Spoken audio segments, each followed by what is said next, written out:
Alright, so this next reaction is the 10 best of Naughty Dog games, and it's by Mojo Plays. Now that I think about it, I I know y'all wanted to see some more gamer reactions along with, my own gameplays.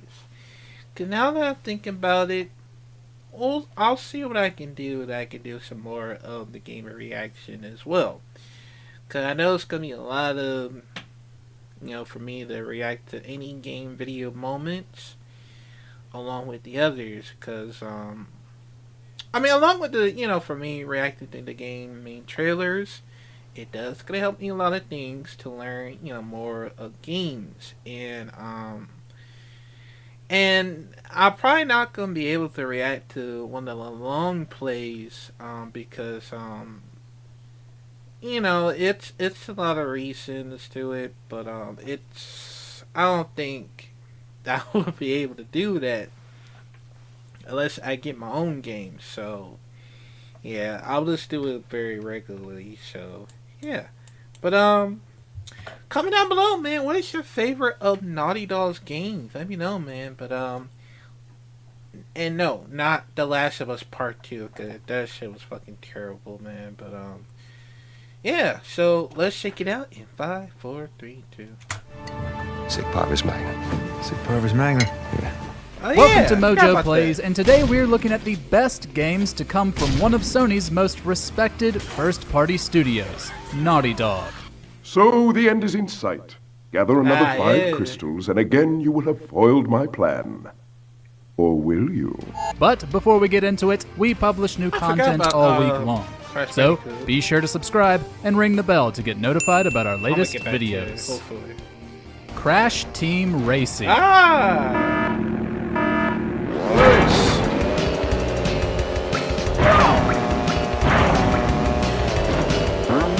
After giving Mario a run for his money in platformers, Naughty Dog took aim at one of the mascot's subgenres with Crash Team Racing. And it's still one of the best kart races to ever be released. Maybe it didn't bring much new, but it didn't need to. It took the tried and true mechanics and crashified them, making for a zany, colorful, exciting experience, whether you were playing the story mode or against a friend.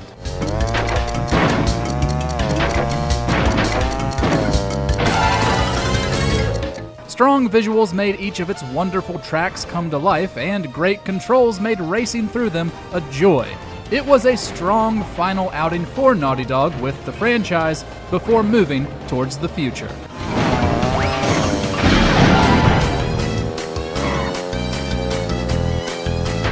Uncharted 3: Drake's Deception.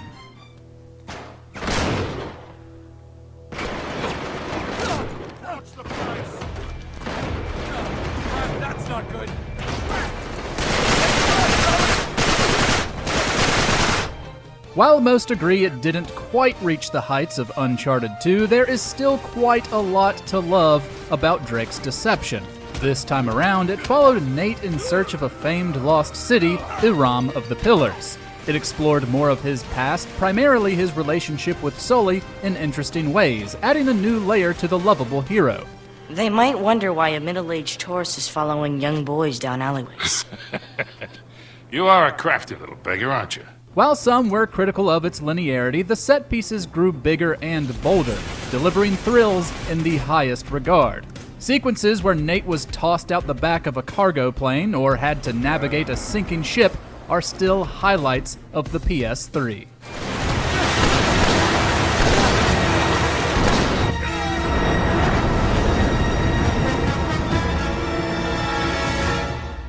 Jak 2. She's going on and on about mystical energy channels, evil curses, stupid woo crap. Forget all that. I'm gonna sum this up quickly because now you're cutting into my siesta time. Where Excuse me. Play you for those ultras? Well, we're kind of high level. the first Jak and Daxter game was a more light-hearted and easier action platformer, Jak 2 cranked up the difficulty and dark, grim tone.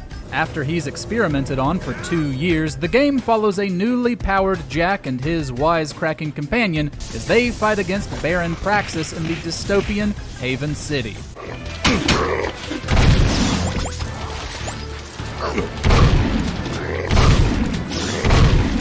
The gunplay caused the platforming to take a back seat and made for a terrific action game. Plus, the third-person shooter mechanics paired well with the darker plotline and characters. The difficulty was a bit imbalanced, making certain sections feel unfair, but it still controlled remarkably well and was a visual treat on the PS2.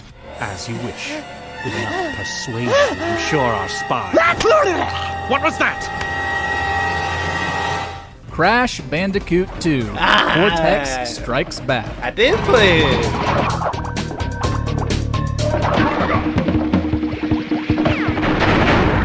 In this sequel, Naughty Dog took everything it did in the first Crash Bandicoot and made it all better. There was a bit of fun to the story, following Crash as he was fooled into helping his nemesis, Dr. Neo Cortex, who lies about wanting to save the world. More importantly, level design, controls, and visuals were vastly improved.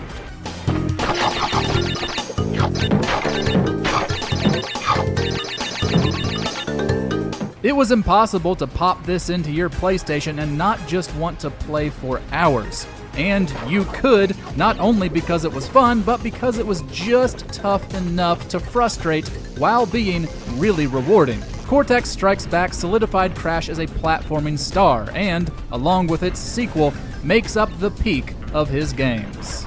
Yes, we're back now. Pardon the, interruption. Crash, bring me crystal! Jak and Daxter, the Precursor Legacy. I did play And I it. bet there are even more of them out in the wilds, just waiting for some brave adventurer to find. Well, we've got the brave adventurer at least. The first Jak and Daxter was not a huge leap from Crash Bandicoot in terms of core platforming gameplay, but it was a tremendous evolution, branching in different directions for something more varied. And because it was on the then brand new PlayStation 2, it was far grander in scope with its world and story than what Naughty Dog had done before.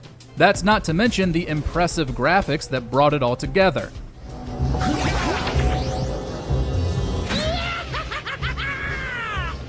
That's cool, man.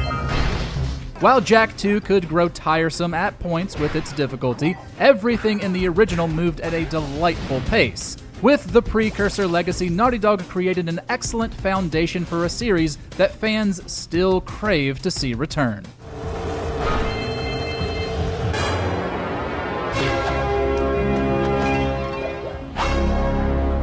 The Last of Us Part 2. It's unbelievable! Are you kidding me? Are you goddamn kidding me? You put The Last of Us Part 2 on it, but not Last of Us Part 1. Are you kidding me right now?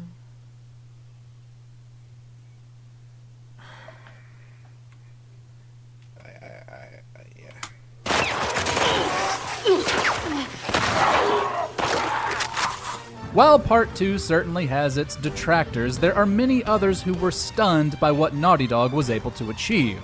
From a technical standpoint, there is visual splendor in every corner. From the most minor NPCs to the remarkably dense world design to the game's horrific infected, which are a lot more cunning and terrifying this time around.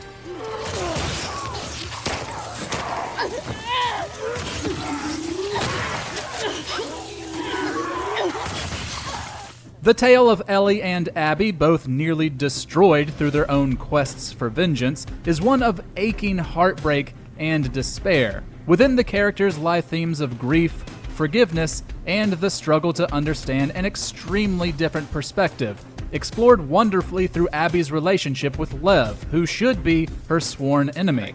It may be a bit bloated, but it's still a strong follow-up.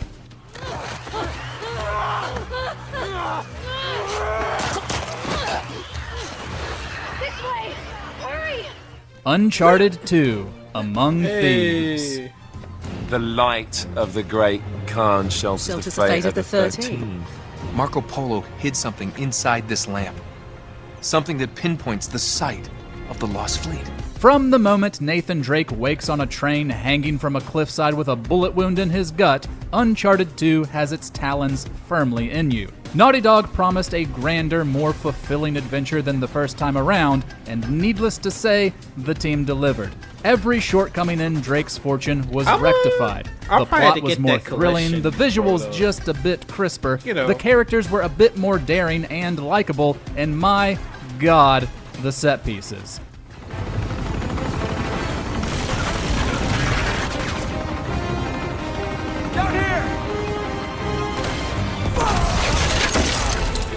Among Thieves teased with a tantalizing plot about Marco Polo's travels, but kept us all engaged with fantastic firefights, awesome chase sequences, and a feeling of adventure that has kept it a fan favorite of Naughty Dog for years. Come on, stay with us. You're gonna be okay, all right? You're gonna be fine. You're gonna be just fine. Elena, don't do this. Elena! Crash Bandicoot Warped.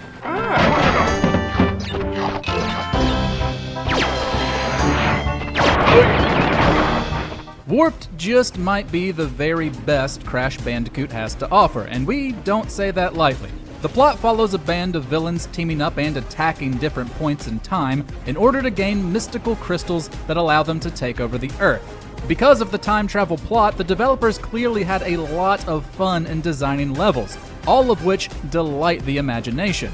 It all looked amazing too, naturally so, since Naughty Dog built off the charming, cartoonish visual style Crash was already known for.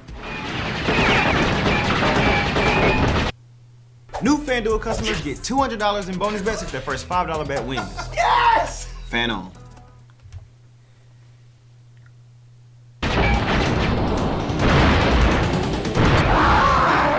In a similar vein, controls and mechanics were also perfected to pure bliss. It really is one of the best 3D platformers of all time.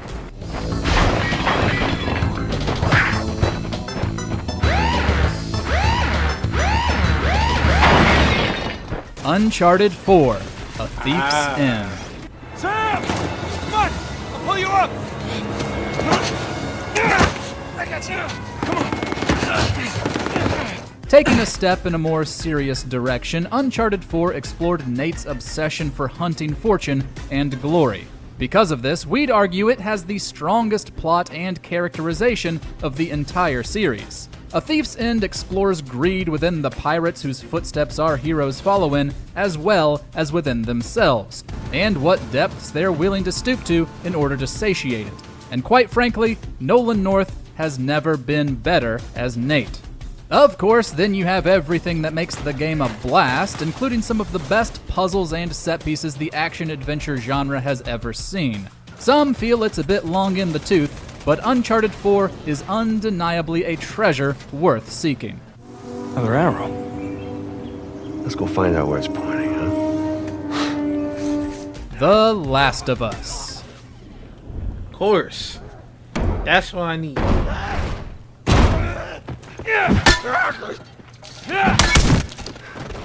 Naughty Dog has many games deemed some of the best of all time, and among them, there are many who consider The Last of Us the cream of the crop. It's easy to see why. The game was tense as hell, featuring compelling survival mechanics and clickers who wormed their way into our nightmares.